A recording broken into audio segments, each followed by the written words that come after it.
It's been a while since our last dev diary, as all of our focus has been on finishing the game. With the release of Hellblade: Senua's Sacrifice now imminent, this will be our last dev diary before launch.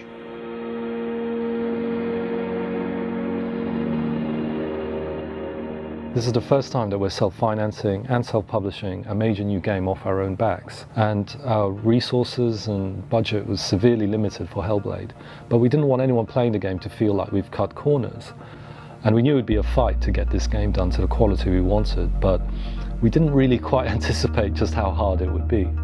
We've got a really good chance with this, and the platforms are really excited about it. I think we've got some cool things going on marketing-wise, so nothing's guaranteed, but certainly what we're aiming for with this is doable and it's realistic. So a few months back we hit alpha, which meant that the game experience was complete but unpolished.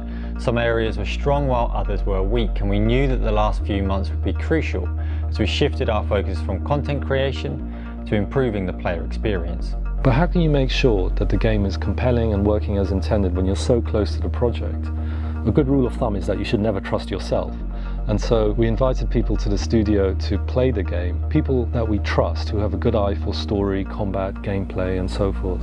It's not about the shock of a juxtaposed world. It's about a subtle shift. Yeah. And it feels like something in my brain has been shifted. Yeah.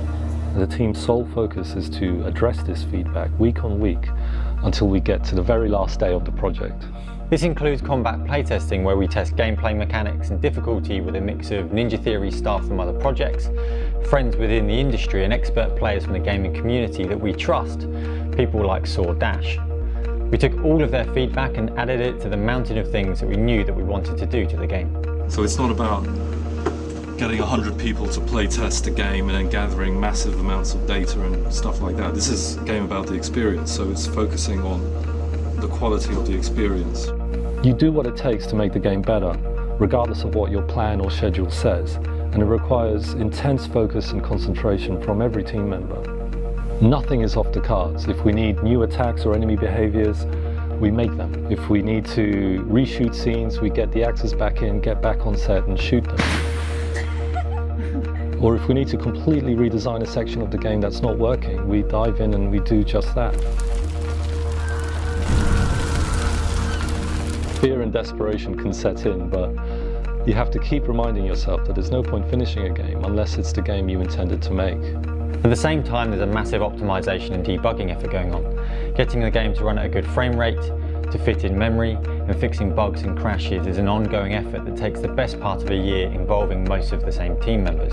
On top of this, there's PlayStation 4 Pro and high-end PC support with things like 21:9, 4K across multiple graphics cards, and support for 20 languages with subtitles. The list of areas you have to polish seems endless. Combat, traversal, puzzles, animation, cinematics, audio design, music, VFX, story. It just goes on, and it can feel overwhelming. But you have to keep your cool, focus on one area, polish it, move on to the next, focus, polish, and you just keep going until you just can't go anymore. And with Hellblade, there was an additional factor that was essential for us to get right. For over 2 years, we've been collaborating with mental health professionals and people with lived experience of psychosis. We showed them a near final version of the game to get their final feedback to ensure that we weren't misrepresenting them in the experience. We took all of their final feedback and added it to the list. It also inspired us to create a 25-minute documentary feature on our collaboration, which is included in the game. Who's that? The final step is to prepare your game for submission for PlayStation and for PC. Sony in particular have very strict technical guidelines that you have to adhere to, and we planned for 3 submissions. The first one bounced back due to technicalities, so we fixed these and submitted a second time. That again bounced back, and we had our third and final time to submit and pass, otherwise we would miss our ship date. Thankfully, we passed. We hope to prove that the industry still has room for developers like us, who want to make smaller, more creatively driven high-end games in genres that AAA publishers have abandoned. But to do so, we have one more battle to fight, and that is to get the word out there.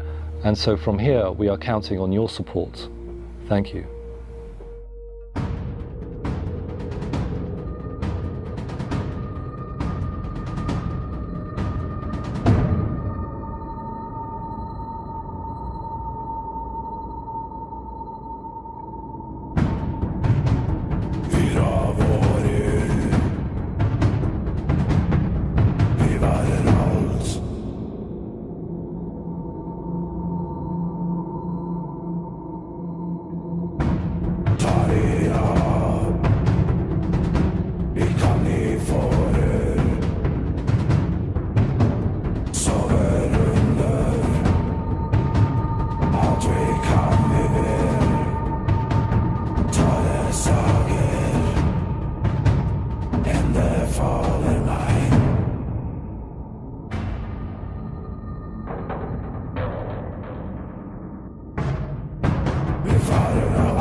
It's been a fun ride.